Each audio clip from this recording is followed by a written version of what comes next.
찐이야 더불어민주당 박용진 전 의원입니다. 의원님 안녕하세요. 안녕하십니까. 지금 벌어지고 있는 일부터 얘기를 해볼게요. 장동혁 대표가 필리버스터 지금 역대 야당 대표로는 최초, 그다음에 기록을 갱신했다고 하거든요. 지금 하는 추세로 봐서는 뭐 24시간 그냥 혼자 다 할 것 같은데 지금 막 20시간이 지났으니까 어떻게 평가하세요? 장동혁 대표의 저 필리버스터.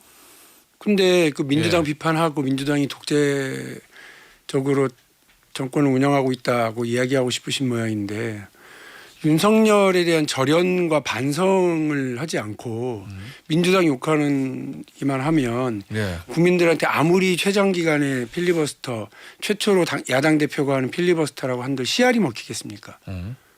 좀 안 먹힐 거라고 생각을 해요. 그 본인이 뭐 책 들고 나왔듯이 제가 다른 책은 못 봤고요. 어떻게 민주주의는 무너지는가 그 책은 봤는데 독재자를 감별하는 4가지 기준이 거기 책에 나와 있는 거 아니에요? 민주주의 규범에 대한 거부, 헌법 이거 완전히 그 기본과 절차 이런 거 다 무시한 거잖아요. 두 번째 정치적 라이벌에 대한 부정, 누구 잡아라 총살할게 그리고 다 체포해라 야당 지도자들 국회의장까지 윤석열이 이렇게 한 거 아닙니까? 세 번째 폭력에 대한 용인. 태극기 부대가 보여주고 있는 태도, 서부지법 난동에 대한 오히려 찬양 이런 태도는 윤석열과 그걸 추종하는 추종자들이 지금 보여주고 있는 거잖아요. 네 번째 언론과 기본권에 대한 탄압인데 입틀막 또 막 날리면 논란 이런 거 등등만 생각해도 윤석열 전 대통령과 그 추종자들이 보여주고 있는 태도야말로 어떻게 민주주의가 무너지는가를 경고하는 과정 아니에요.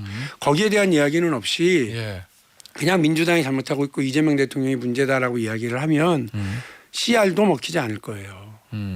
아니 앞서 김재원 최고위원 인터뷰를 했는데 대부분의 지금 국민의힘 지도부나 의원들 뭐 친윤 의원들한테 물으면 아니 윤석열 전 대통령 탈당했고 뭐 우리 비상계엄에 대해서 사과했고 그런데 왜 우리한테 계속 윤 어게인이냐 윤 네버냐를 물으세요라는 취지의 답이 돌아오거든요. 그건 왜 그런다고 보세요? 그걸 왜 억울해해요? 본인들이 그렇게 하면서 이번에 장동혁 대표가 하고 있는 과정에도 보면 내라는 여전히 민주당 탓 아니에요?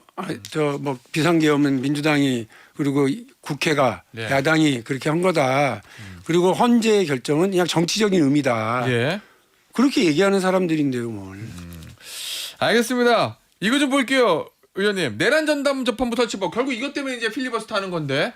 결국 통과는 되겠죠. 24시간 끝나면 종료하고 뭐 민주당이 뭐 본회의 통과시키겠죠. 그런데 이거 어제 상정된 거 보니까 처음에 문제됐던 판사 추천위원회 이거는 없애고 결국 저 중앙지방법원 그다음 서울고등법원의 판사 회의의 구성과 운영 관련 정권을 주는 안인데 이러면은 위헌성이 완전히 없어졌다 이렇게 보시나요? 제가 걱정하는 건 위헌성 논란보다는 어쨌든 윤석열 전 대통령이나 내란 관련 재판을 받고 있는 사람들이 위헌법률 심판 제청을 할 게 아닌가. 어쨌든 새로운 법으로 규정을 해서 이게 들어오게 될 경우에 어쨌든 하겠죠. 그렇게 됐을 때 저 재판부가 그 따져봅시다 하고 하는 순간 정지. 이게 이제 그 재판이 지연되게 되니까 이게 제일 우려스럽고요. 우리가 원하던 방식대로 신속하고 엄정한 재판이 진행되기보다는 오히려 이게 지연될까 봐 걱정인데 그렇게 가지 않으려면 이번에 법이 통과되더라도 최종적인 그 내용과 관련해서 사법부하고 계속 협의를 하는 과정이 필요해요. 그래서 그 내부에서도 이미 이거는 위헌성이 없어. 이게 다 제거된 거야라고 합의점들이 이루어져야 재판부가 됐어 하고 이런 걸 그냥 기각해버리고 그냥 재판을 바로 속행하면 되거든요.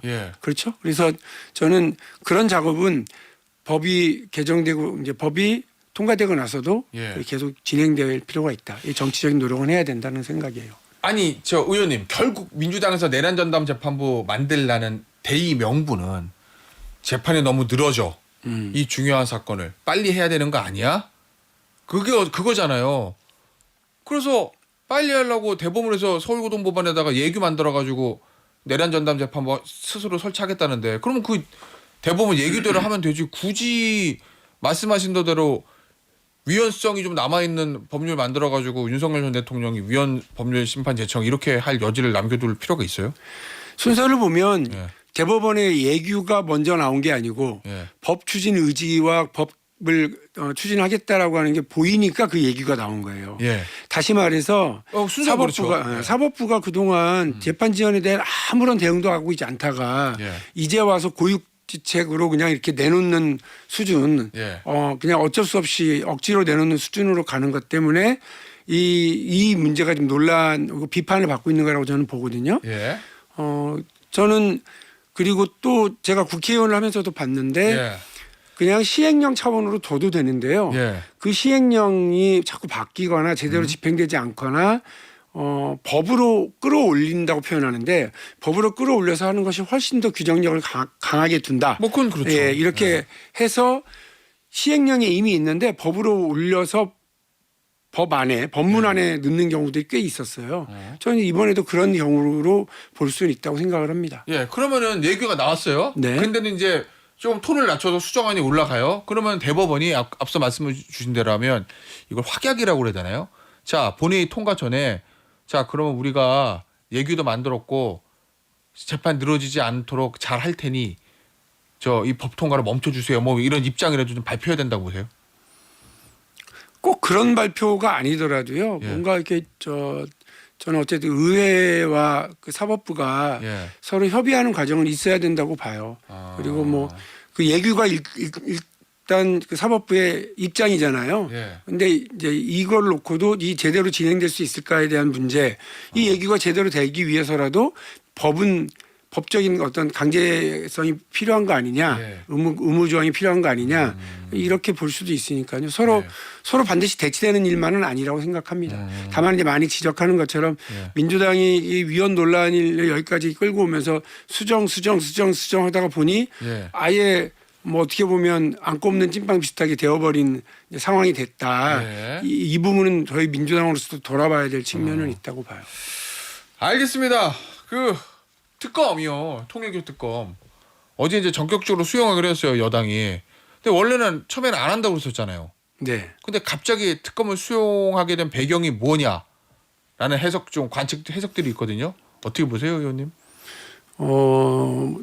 이게 안 한다고 버틸 수 있었을까 하는 생각은 있어요. 워낙 국민들의 지금 감정이 안 좋아서요. 예. 통일교에 대한 감정도 그렇고 정치인 연루 의혹에 대한 문제도 의혹이 너무 커서 네. 기본적으로 대통령의 이 엄단 의지와 여론이 뭐 입장 변화를 가져왔을 거라고 생각을 하고요. 예. 대통령의 엄단 의지가 어마어마하게 빠른 속도의 지금 경찰의 수사 속도요. 예. 여기에도 영향을 미친 것 같고 또 뭐 민주당의 입장 변화에도 영향이 있었을 거라고 생각합니다. 그 대통령실에서는 꺼릴 게 없다라고 이렇게 얘기했다는 거고 민주당에서도 막상 해서 하면 손해 볼 게 없다. 뭐 오히려 국민의힘이 더 쉽지 않을 거다. 뭐 이런 얘기 했다던데. 근데 지금 연루된 의혹 있는 의원들이나 나와 있는 명단 보면 숫자 자체로는 민주당의 의원이나 전 의원들이 많은 건 사실이잖아요. 숫자 자체로만.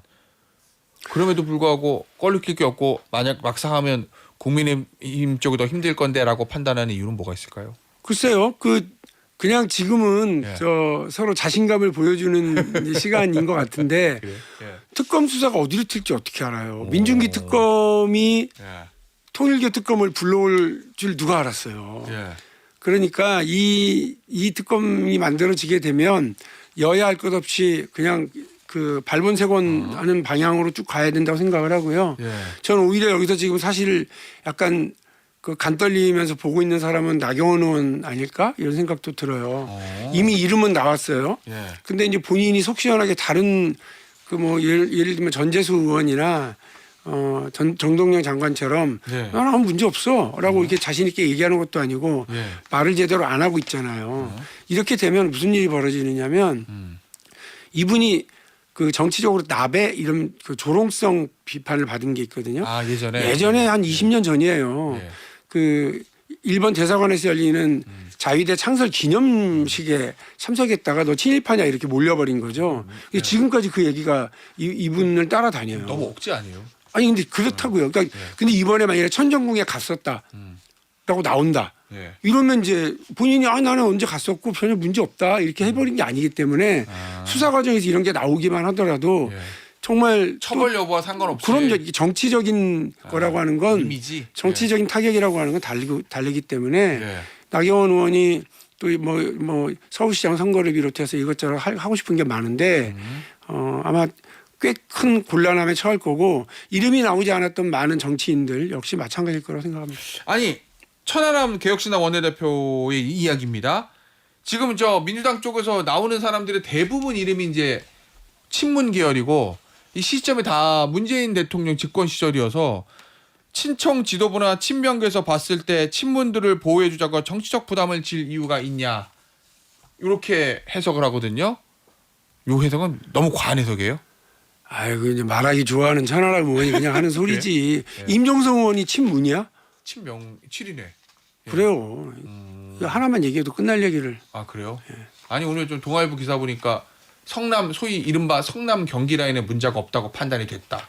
그러니까 그냥 가도 정치적 부담이 질 게 없다라고 저 여권 핵심이 판단했다는 내용인데. 지금은 누구도 속도 조절 못 하고요. 아 그래요? 발본색원을 향해서 가야 되고 예. 저도 그렇고 국민들도 그렇고 예. 문제 있는 사람들 통일교와 연루돼서 부정하거나 불법적인 행위를 한 사람들은 다 찾아내서 처벌해야죠.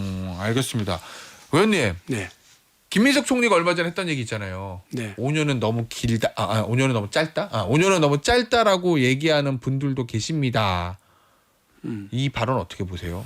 이거 뭔가 그냥 분위기 좀 띄우려고 대통령 칭찬해주기 위해서 그냥 한 얘기인가요? 아니면 뭔가 의도가 있는 건가요? 그걸 왜 의도를 읽게 듣죠? 그냥 뭐 저 예. 국민들 입장에서는 뭐 인생은 짧고 예술은 길다. 그거 자기 느낌이잖아요. 마찬가지로 예. 그 정권이 잘하면 아우 이렇게 시간이 빨리 가냐 이렇게 느끼는 거고 정권이 못하면 와 시간이 왜 이렇게 안 가 이렇게 생각하게 하는 거를 지금 우리는 잘하고 있지요라고 뭐 이야기하신 거죠.